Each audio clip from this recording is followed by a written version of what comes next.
मधुबन के बाबा, मधुबन के बाबा मुरली वाले, आपका क्या कहना, आपका क्या कहना। ओम शांति। आज 18 नवंबर 2024 के साकार मधुर महावाक्य हैं। आज मीठे मीठे बाप दादा बोले, मीठे बच्चे, बाप है अविनाशी वैद्य, जो एक ही महामंत्र से तुम्हारे सब दुख दूर कर देता है। बाबा ने कहा, मीठे बच्चे, बाप है अविनाशी वैद्य, जो एक ही महामंत्र से तुम्हारे सब दुख दूर कर देता है। बाबा ने आज प्रश्न पूछा है कि माया तुम्हारे बीच में विघ्न क्यों डालती है, कोई कारण बताओ। तो उत्तर में बाबा ने बताया कि पहला कारण, क्योंकि तुम माया के बड़े से बड़े ग्राहक हो, उसकी ग्राहकी खत्म होती है इसलिए विघ्न डालती है। और दूसरा कारण है कि जब अविनाशी वैद्य तुम्हें दवा देता है तो माया की बीमारी उथलती है, इसलिए विघ्नों से डरना नहीं है। मन मना भव के मंत्र से माया भाग जाएगी। ओम शांति। बाप बैठ बच्चों को समझाते हैं कि मनुष्य मन की शांति कह हैरान होते हैं। रोज कहते भी हैं ओम शांति, परंतु इसका अर्थ न जानने के कारण, समझने के कारण शांति मांगते ही रहते हैं। कहते भी हैं आई एम आत्मा, अर्थात आई एम साइलेंस, हमारा स्वधर्म है साइलेंस। फिर जबकि स्वधर्म शांति है तो फिर मांगना क्यों? अर्थ ना समझने के कारण फिर भी मांगते रहते हैं। तुम समझते हो कि ये रावण राज्य है, परंतु यह भी नहीं समझते कि रावण सारी दुनिया का आम और भारत का खास दुश्मन है, इसलिए रावण को जलाते रहते हैं। ऐसा कोई भी मनुष्य है जिसको कोई वर्ष वर्ष जलाते हो है रावण के अलावा? तो बाबा कहते हैं इनको तो जन्म जन्मांतर कल्प कल्पांतर जलाते आए हैं, क्योंकि ये तुम्हारा दुश्मन बहुत बड़ा है। 5 विकारों में सब फंसते हैं। जन्म ही भ्रष्टाचार से होता है तो रावण का राज्य हुआ। इस समय अथाह दुख है, इसका निमित्त कौन? रावण। ये कोई को पता ही नहीं दुख किस कारण होता है। यह तो राज्य ही रावण का है, सबसे बड़ा दुश्मन यह है। हर वर्ष उसकी एफिजी बनाकर जलाते रहते हैं, दिन प्रतिदिन और ही बड़ा बनाते जाते हैं, दुख भी बढ़ जाता है। इतने बड़े बड़े साधु संत महात्माएं राजाएं आदि हैं, परंतु एक को भी ये पता नहीं है कि रावण हमारा दुश्मन है, जिसको हम वर्ष वर्ष जलाते हैं और फिर खुशी मनाते हैं। समझते हैं कि रावण मरा और हम लंका के मालिक बने, परंतु मालिक बनते नहीं हैं। कितना पैसा खर्च करते हैं। बाप कहते हैं तुमको इतने अनगिनत पैसे दिए, सब कहाँ गवाए। दशहरे पर लाखों रुपए खर्च करते हैं, रावण को मारकर फिर लंका को लूटते हैं, कुछ भी समझते नहीं। रावण को क्यों जलाते हैं? इस समय सब इन विकारों की जेल में पड़े हैं। आधा कल्प रावण को जलाते हैं क्योंकि दुखी हैं। समझते भी हैं कि रावण के राज्य में हम बहुत दुखी हैं। यह नहीं समझते हैं कि सत्युग में ये 5 विकार होते ही नहीं। यह रावण को जलाना आदि होता नहीं। पूछो ये कब से मनाते आए हो? कहेंगे यह तो अनादि चला आता है। रक्षाबंधन कब से शुरू हुआ? कहेंगे अनादि चला आता है। तो यह सब समझ की बातें हैं ना। मनुष्य की बुद्धि क्या बन पड़ी है, न जानवर है न मनुष्य हैं, कोई काम के नहीं। स्वर्ग को बिल्कुल जानते नहीं, समझते हैं कि बस यही दुनिया भगवान ने बनाई है। दुख में याद तो फिर भी भगवान को करते हैं, हे भगवान इस दुख से छुड़ाओ, परंतु कलयुग में तो सुखी हो ना सके। दुख तो ज़रूर भोगना ही है, सीढ़ी उतरनी ही है। नई दुनिया से पुरानी दुनिया के अंत तक के सब राज बाप समझाते हैं। बच्चों पास आते हैं तो बोलते हैं कि सब दुखों की दवाई एक है, अविनाशी वैद्य है ना, तो 21 जन्मों के लिए सबको दुखों से मुक्त कर देते हैं। यह वैद्य लोग तो खुद भी बीमार हो जाते हैं। यह तो है अविनाशी वैद्य। यह भी समझते हो कि दुख भी अथाह है और सुख भी अथाह है। बाप अथाह सुख देते हैं, वहाँ दुख का नाम निशान नहीं होता। सुखी बनने की ही दवाई है। सिर्फ मुझे याद करो तो पावन सतो प्रधान बन जाएंगे, सब दुख दूर हो जाएंगे, फिर सुख ही सुख होगा। गाया भी जाता है कि बाप दुख हरता सुख करता है। आधा कल्प के लिए तुम्हारे सब दुख दूर हो जाते हैं। तुम सिर्फ अपने को आत्मा समझ बाप को याद करो। आत्मा और जीव दो का खेल है। निराकार आत्मा अविनाशी है और साकार शरीर विनाशी है, इनका खेल है। जब बाप कहते हैं देह सहित देह के सब संबंधों को भूल जाओ, ग्रस्त व्यवहार में रहते अपने को ऐसा समझो कि हमको वापस जाना है। पति तो जा न सके, इसलिए मामेकम याद करो तो सतो प्रधान बन जाएंगे। बाप के पास दवाई है ना, तो यह भी बताता हूँ कि माया विघ्न ज़रूर डालेगी। तुम रावण के ग्राहक हो ना, उनकी ग्राहकी चली जाएगी तो ज़रूर फटकेगी, वो परेशान हो जाएगी। तो बाप समझाते हैं ये तो पढ़ाई है, कोई दवाई नहीं है। दवाई ये है याद की यात्रा। एक ही दवाई से तुम्हारे सब दुख दूर हो जाएंगे। अगर मेरे को निरंतर याद करने का पुरुषार्थ करेंगे तो भक्ति मार्ग में ऐसे बहुत हैं जिनका मुख चलता ही रहता है, कोई ना कोई मंत्र राम नाम जपते रहते हैं। उनको गुरु का मंत्र मिला हुआ है, इतनी बार तुमको रोज़ जपना है।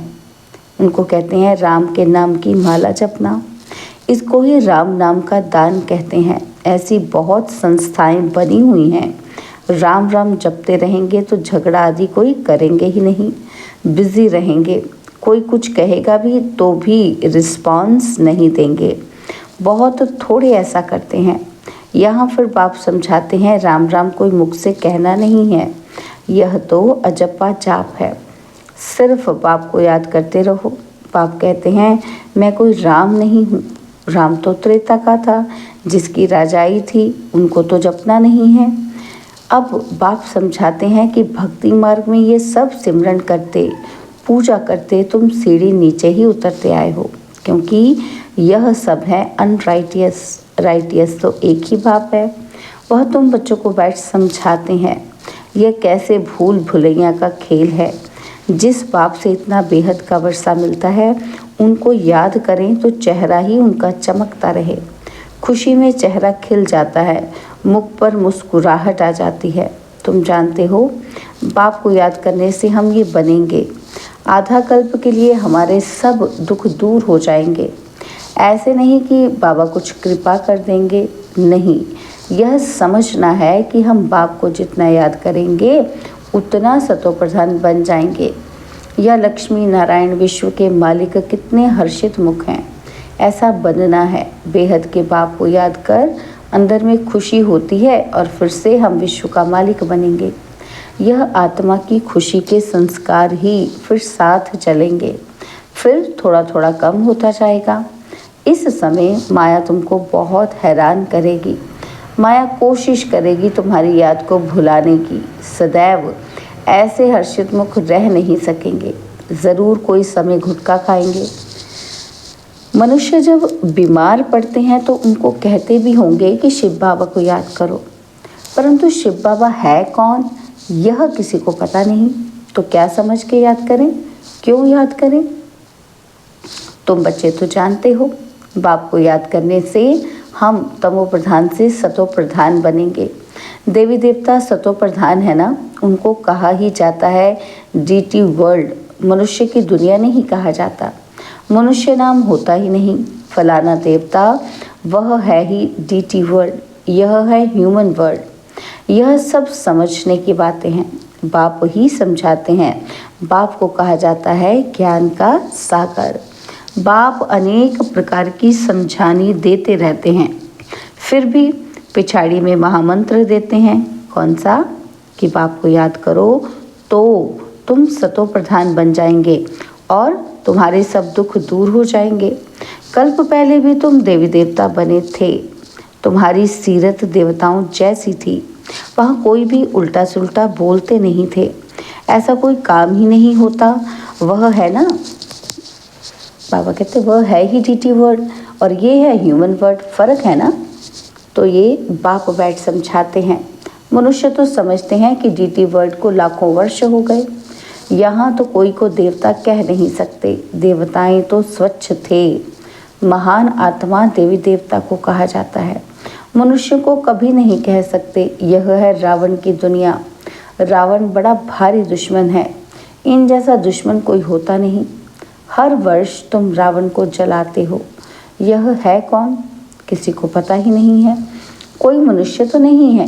यह है 5 विकार, इसलिए इनको रावण राज्य कहा जाता है। 5 विकारों का राज्य है ना, सब में 5 विकार हैं। यह दुर्गति और सदगति का खेल बना हुआ है। अभी तुमको सदगति के टाइम आदि का भी बाप ने समझाया है और दुर्गति का भी समझाया है। तुम ही ऊंच चढ़ते हो और फिर तुम ही नीचे गिरते हो। शिव जयंती भी भारत में ही होती है और रावण जयंती भी भारत में ही होती है। आधा कल्प है दैवी दुनिया, लक्ष्मी नारायण राम सीता का राज्य होता है। और अभी तुम बच्चे सबकी बायोग्राफी को जानते हो। महिमा सारी तुम्हारी है। नवरात्रि पर पूजा आदि सब तुम्हारी होती है। तुम ही स्थापना करते हो। श्रीमत पर चल तुम विश्व को चेंज करते हो, तो श्रीमत पर पूरा चलना चाहिए ना। नंबरवार पुरुषार्थ करते रहते हैं, स्थापना होती रहती है। इसमें लड़ाई आदि की कोई बात नहीं। अभी तुम समझते हो कि ये पुरुषोत्तम संगम युग है ही बिल्कुल अलग। पुरानी दुनिया का अंत और नई दुनिया का आदि। बाप आते ही हैं पुरानी दुनिया को चेंज करने। तुमको समझाते तो बहुत हैं, परंतु बहुत हैं जो भूल जाते हैं। भाषण के बाद स्मृति आती है कि ये पॉइंट समझानी थी। हूबहू कल्प कल्प जैसे स्थापना हुई है वैसे होती रहेगी। जिन्होंने जो पद पाया है वही पाएंगे। सब एक जैसा पद नहीं पा सकते। ऊंच ते ऊंच पद पाने वाले भी हैं तो कम से कम पद पाने वाले भी हैं। जो अनन्य बच्चे हैं वह आगे चलकर बहुत फील करेंगे। यह साहूकारों की दासी बनेगी या यह राजाई घराने की दासी बनेगी। यह बड़े बड़े साहूकार बनेंगे जिनको कब कब इनवाइट करते रहेंगे। सबको थोड़े इनवाइट करेंगे, सब मुंह थोड़े देखेंगे।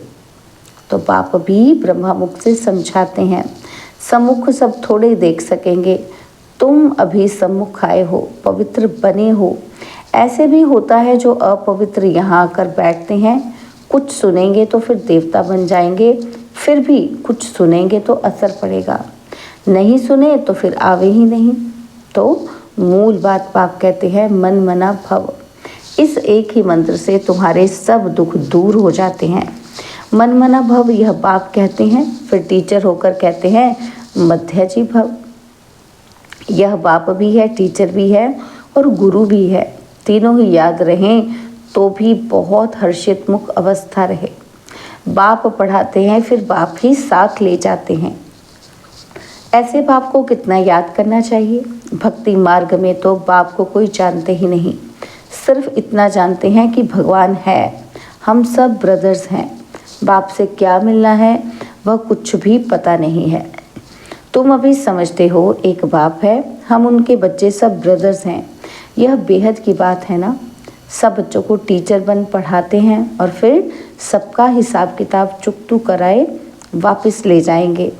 इस छीछी दुनिया से वापस जाना है। नई दुनिया में आने के लिए तुमको लायक बनाते हैं। जो लायक बनते हैं वह सतयुग में आते हैं।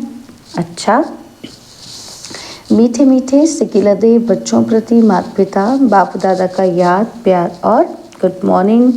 रूहानी बाप की रूहानी बच्चों को नमस्ते। हम रूहानी बच्चों की रूहानी बाप दादाजी को दिलवा जान सिकवा प्रेम से नमस्ते। ओम शांति। प्यारे बाबा, मीठे बाबा, मेरे बाबा, शुक्रिया बाबा, शुक्रिया बाबा, शुक्रिया। तो धारणा के लिए मुख्य सार है, पहला पॉइंट है अपनी अवस्था को सदा एक रस और हर्षित मुख रखने के लिए बाप, टीचर और सतगुरु तीनों को याद करना है। यहाँ से ही खुशी के संस्कार भरने हैं। वर्षे की स्मृति से चेहरा सदा चमकता रहे। और सेकंड पॉइंट है, श्रीमत पर चलकर सारे विश्व को चेंज करने की सेवा करनी है। 5 विकारों में जो फंसे हैं उन्हें निकालना है। अपने स्वधर्म की पहचान देनी है। और बाबा ने आज हमें वरदान दिया, सर्व के प्रति अपनी दृष्टि और भावना प्यार की रखने वाले सर्व के प्यारे फरिश्ता भव। सर्व के प्रति अपनी दृष्टि और भावना प्यार की रखने वाले सर्व के प्यारे फरिश्ता भव। स्वप्न में भी किसी के पास फरिश्ता आता है तो कितना खुश होते हैं। फरिश्ता अर्थात सर्व के प्यारे, हद के प्यारे नहीं, बेहद के प्यारे। जो प्यार करे उसके प्यारे नहीं, लेकिन सर्व के प्यारे। कोई कैसी भी आत्मा हो, लेकिन आपकी दृष्टि, आपकी भावना प्यार की हो, इसको कहा जाता है सर्व के प्यारे।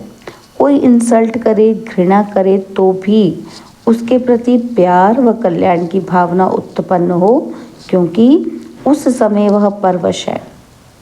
स्लोगन है, जो सर्व प्राप्तियों से संपन्न हैं वही सदा हर्षित, सदा सुखी और खुशनसीब हैं। जो सर्व प्राप्तियों से संपन्न हैं वही सदा हर्षित, सदा सुखी और खुशनसीब हैं। ओम शांति।